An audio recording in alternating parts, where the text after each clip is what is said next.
What's up, everybody? Welcome back to another episode of HermitPack on the HermitCraft server. So guys, last episode, yes, we were playing around with the RF Tools elevator, and we made an elevator that goes down to a second floor. Yeah, last time we made this floor and it was 5 blocks tall. I have since increased it by 2 more blocks, so it's 7 blocks tall. It felt a little low ceiling the way that was. I think 7 blocks is probably going to be good for what I have planned here. We might even want to make it bigger or whatever, but I think for the main floor, this should be good. If we need more room, we can like dig down a staircase into another room or whatever and lower it into that specific place. But I think for here, I think we're good. But anyway, we dug this all out so we could start expanding out the base. We could start putting machines down here, getting a proper automation area set up. That's something that I'm pretty interested in doing. When I was messing around with these screens, I really didn't know what I was doing. And some people have pointed out that I was derping around. And yeah, as it turns out, for each one of these screens, all you got to do is have in one elevator button. So this button is attached to this elevator. This screen down here has one button in it too. This button is attached to that elevator. It seems like you have to have one button per screen, otherwise the screen doesn't display anything, right? If you put the button in there, it shows both of the elevators from, I guess that would be the screen controller. Sees both of those. Anyway, yeah, so I was thinking that I had to have 2 buttons in each one of these so we could go to each different level. But yeah, you only need the one in there apparently. So that works for me. So today, yeah, we're going to be looking at expanding down here. We're going to be looking at chiseling some blocks, getting some walls up, getting some things going. I'm excited for that. So let's go back up to the main floor here. So I asked you guys last episode about the chisel mod, and it was brought to my attention. I don't remember if it was in the comments from the last episode or people have told me about this before. But anyway, there is a chisel from, I guess that's a chisel mod called an iChisel. That's different from the regular chisel. The regular chisel, if you right click on it, you can put a block in the chisel spot and then you can see all the different blocks you can chisel that into, right? Well, the thing is, if you see this block right here, it looks like a block with a hole in it, right? It doesn't look too, I don't know, it just doesn't look great. But if you go to the iChisel, let me get out of that screen real quick. iChisel here. If you go to the iChisel, we place, or I guess you don't place it anywhere. You click on the block, it selects it, and then it shows you all the different blocks you can turn that block into. So for instance, that pretty boring block that was a square with a little dot in the center, if we click on it, you can see here, I guess this is a 3x3 panel. This shows you what it looks like in the world if you were to place it, what this thing would look like. I'm not sure what, I'm not sure what that button did, but yeah, it looks like you can click, drag, and spin it, which is kind of cool. I didn't really mean to do that though. But anyway, this is pretty awesome. I like this functionality. So you can see a panel what it looks like on 3x3. You can click here, see what it looks like with the connected textures in the center. If you just did a hollow one, you can do like a plus sign, or what the block looks like all by itself, what you see right here, and what you would have seen in the chisel. So normally in the chisel, I would have skipped over this block, be like, yeah, right, who wants to use that one? But yeah, as you can see, like if you click on these, some of these look really cool as a panel. You don't have to chisel them. You don't have to place them in the world. You can just kind of click on them and see what they all look like. And that is really, really cool. I like that. This block right here, I would have expected to be like a connected texture, but we can see it's not. So yeah, I'm going to be going through some of these and checking them out. I kind of like these, kind of like a weird offset. I guess that's a square, whatever. The tiles are curved. They're not just the normal square ones. This looks kind of cool as well. Those have an interesting pattern. There's a lot of cool things in here. I'm thinking these might be really cool looking for a wall or something. But what we wanted to do was to do the factory blocks, right? Yeah, factory blocks have a lot of moving parts, a lot of brown colors in here, a lot of kind of gray and metal colors as well. I wanted to set up a machine room down below, and we wanted to have like, you know, I guess we're going to do it as the factory style. So these blocks are perfect for that. So I got to figure out which one of these blocks we're going to use for a floor. This might, well, I was going to say that would look kind of cool, but I guess that's like yellow tape. That looked almost like it was going to be a checkered pattern or something, but it's not. Yeah, so that's where these come in really handy, the iChisel. So you can kind of see what you're doing here. That looks really cool. It's like a bunch of different metal panels. What is this thing called? Sloppy plating. I do like that. Anyway, I'm going to go through these, figure out something to do for a floor, and we'll be right back, guys. All right, guys. Well, I spent a little bit of time here playing around with some ideas, and I think this is what I've come up with so far, although subject to change. Like I said, I wanted to use the factory blocks. So we ended up using these purple wireframes for the walkway. Yeah, the walkway is 3 blocks wide, and we have a big open area here, so we can, either go down this path and go do something over here, or we have, 2 different paths over here, and then maybe we'll have another hallway into a room on either side. I haven't quite figured out what we're doing just yet, but I kind of wanted to get some walls in here. The way I was doing this is I was kind of counting about 9 blocks away from the wall here is where we'd end the walkway and I guess enter into a new room. So that would give us plenty of room to put in walls and finish up things over here. I just like having things spaced a little bit spaciously so you don't feel cramped. You're not wishing you had that 1 extra block of space. Yeah, if we don't need it, we can fill it in or whatever.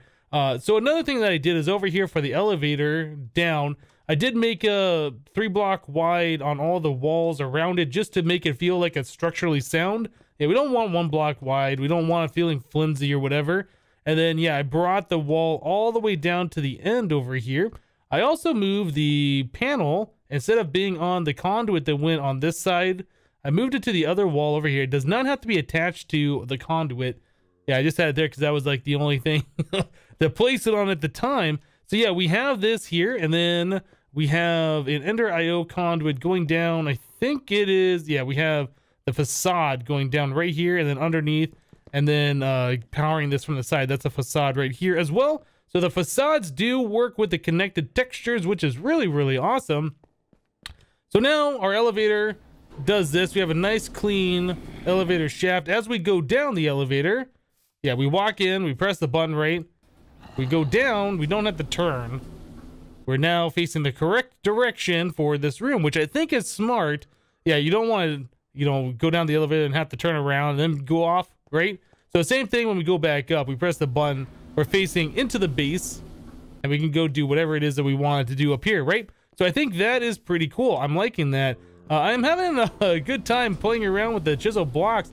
All these different chisel patterns and things, like we never had these before, and I do like this, how it's kind of like almost a random pattern. I don't know if there is a repeating design here. There probably is, but it feels like it's random. It's not the same thing over and over again. They're just kind of like tiled or whatever. So it's really interesting to look at regardless, I think, anyway. So yeah, we're going to be bringing these walls up. I'm going to be figuring out how to section off these rooms properly. I don't really know how we're going to do that just yet. I don't know the materials that the walls are going to be made out of. And I don't know for sure if we're going to leave the floor out of this stuff. We might switch that to the walls or this stuff. But I was kind of figuring, since we're doing like a machine, I guess factory style blocks or whatever, things that go with the factory blocks are kind of like a gray color, metal color kind of a thing. We don't really have too many options to go with that. So I went with the default stone, just chiseled stone into whatever this particular block is. I guess it's called a zag style. Yeah, it's easy to replace if we want to switch it out for something else later.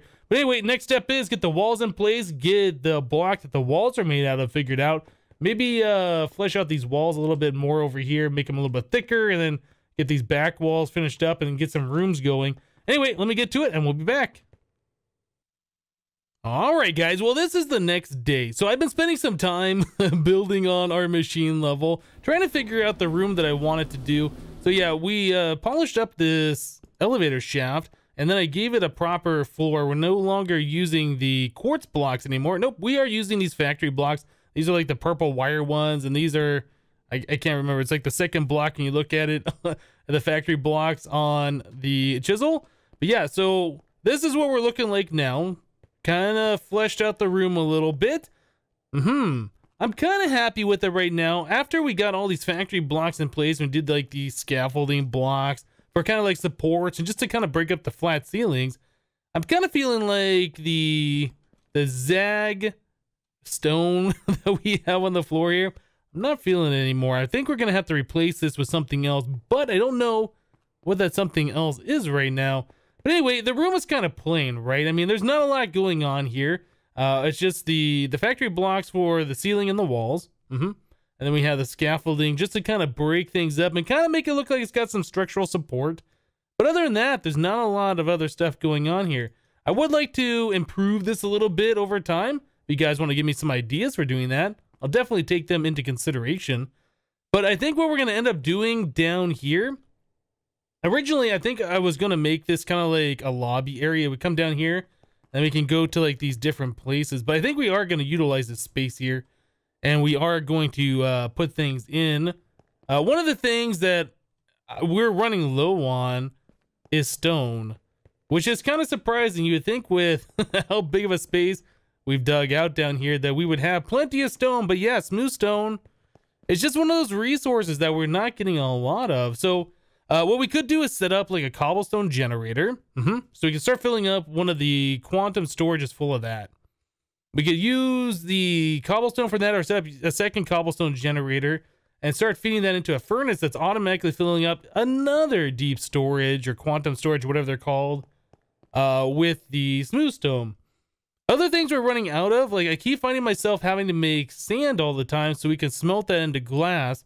So if we could fill up another storage full of sand and maybe have another one going, or I guess some of that going into a chest, or I don't know, to be smelted into glass, that'd be really awesome.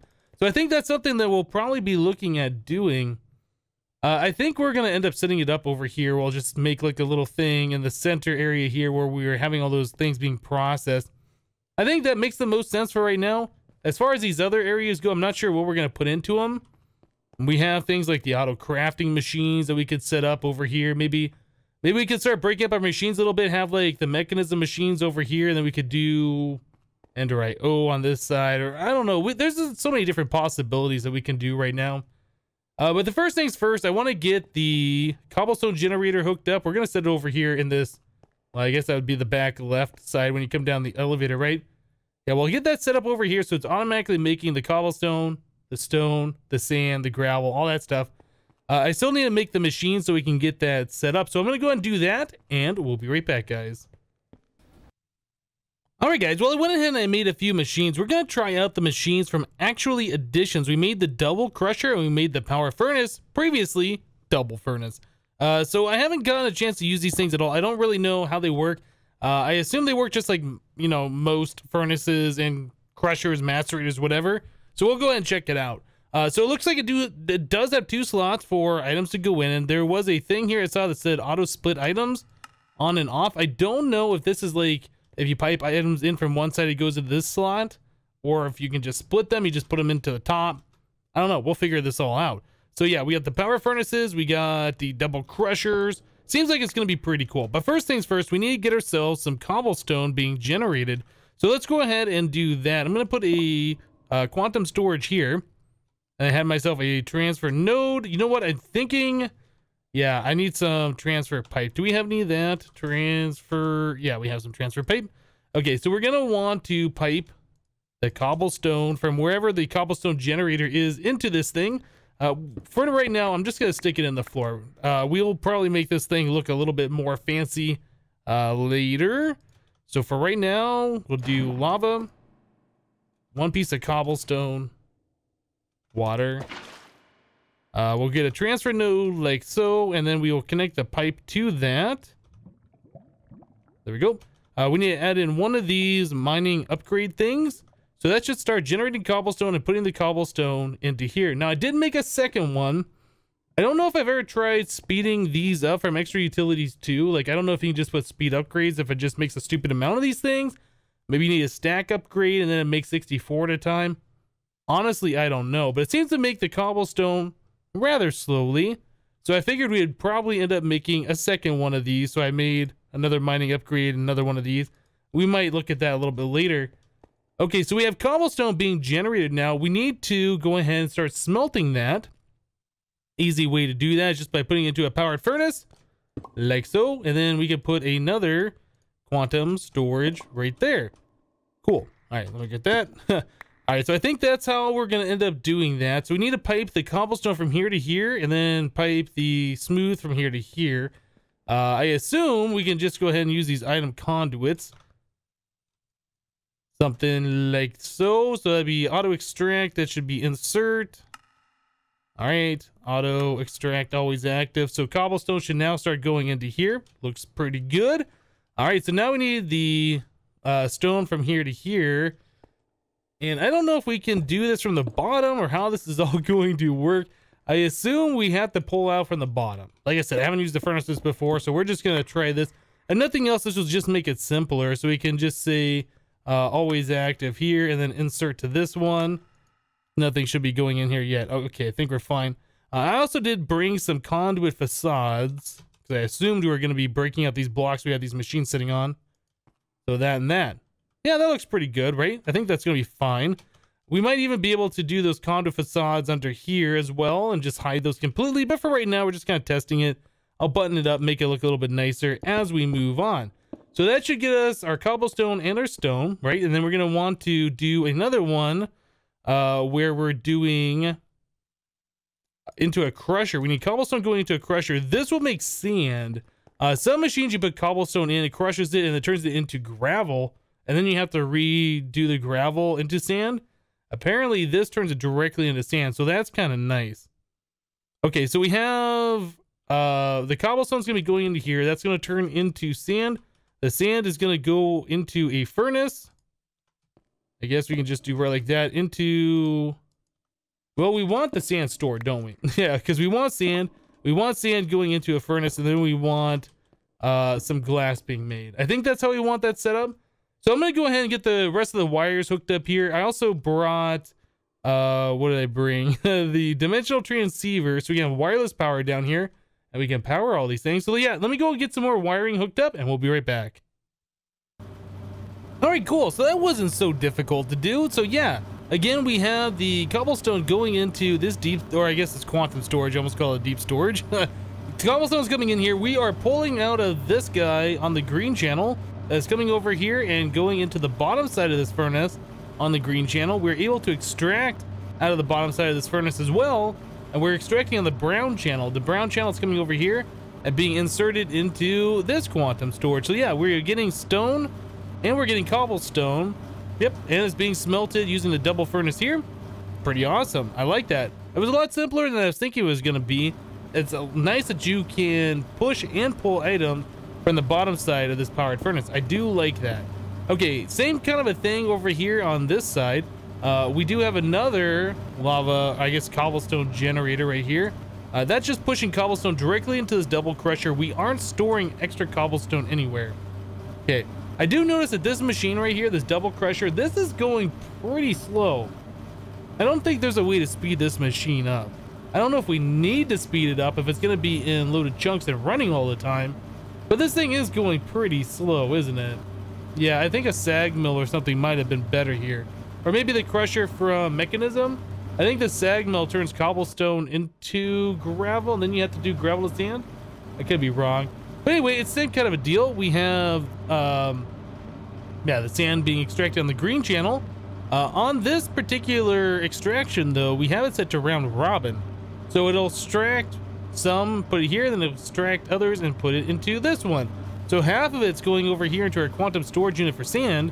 And the other half is going over into this double powered furnace, turning into glass. This one seems like it's being wasted, doesn't it? Yeah, this is smelting a lot faster than we're getting the sand. But like I said, I've never used these machines, so I didn't really know what to expect. I don't know what the speed was going to be on these guys. But yeah, we have sand here, and then we have glass being stored over here, and they should be about the same. Yeah, that's 46, this is 45. Pretty close, right? So yeah, that's pretty awesome. So anyway, that's being extracted on the green, and then over here we have the glass being extracted on the brown, and that goes into this one. So yeah, that's all pretty nice, and I think we should be able to just use these conduit facades on the bottom here. Well, I guess we have to click it directly on the conduit. I tried clicking it to the ground, that doesn't work, and that should cover up everything quite nicely. It's not a bad little system we have here, I think. Eventually I would like to get some storage buses or whatever. I think it is called storage bus, isn't it? I can't remember. From our grid system, our refined storage system, on the back of these guys, and that way we can have access to all those items from up above. Well, I guess we wouldn't be able to put it on the back of this particular guy, but that's just cobblestone, so I guess that doesn't really matter. But yeah, we could have these guys hooked up into the grid network, which would be pretty awesome. Yeah, over time they'll gain a lot more of those resources, and then hopefully we won't have to worry about those again. I was kind of considering if we wanted to have gravel being automatically produced. And, you know, it might not be a bad thing. Certain items that we make in the game do require gravel. Like, I just had to make more of this conduit binder here so I can make more of these energy conduits. Conduit binder comes from the binder composite, which comes from sand and gravel and clay. Clay we have a lot of. Gravel, we don't have an automated way of doing anything. We don't have an automated way of creating it. I think we might have a decent amount in the system though. Let's take a look. Gravel, about 700. We have some. That's not a whole lot. That's enough to get us by for now. Maybe we could set up our quarry in the future to not void that kind of stuff out. I don't know. We'll have to see. But for right now, you know, getting our first bit of automation set up in our machine area, I like it. Alright guys, well I looked at this one last time before I decided to step away from this particular setup. Yeah, and I ended up changing this up. So both transfer nodes are going into this one quantum storage, and this quantum storage is sending out to both this double crusher and to our powered furnace over here. Yeah, I think that just makes more sense. We were getting a slight surplus on the cobblestone over here that was going into the powered furnace, which made me think we were getting a lot of cobblestone being built up over here on this one, just going to this extremely slow crusher. So it just kind of makes sense that we just store all of the extra cobblestone that we're getting right over here into our quantum storage unit. Yep, and then that can ship it out to both of these. And if we ever need more cobblestone, we know where to get it. All right, so that seems pretty cool to me. But I tell you guys what, I think we're gonna go and wrap the episode up here for today. Yep, a little bit shorter one, but I want to get this episode out. Yeah, I spent a lot of time yesterday just kind of like fiddling around with this room, trying to figure out how I wanted to get these things laid out with the proper spacing for like these scaffolding things. And you wouldn't believe how much time I spent on just a simple room like this, guys. Anyway, we're gonna go and wrap it up here, guys. Thanks so much for watching. Let me know what I should do with the floor down here. I don't think I'm happy with the stone, the zag. If you guys got a better idea of a different block that you think would look pretty cool here, definitely let me know. But anyway, that's it for today. Thanks for watching, guys. Remember to leave a like on the episode if you liked it, and we'll see you next time. Thanks for watching, guys. Bye-bye.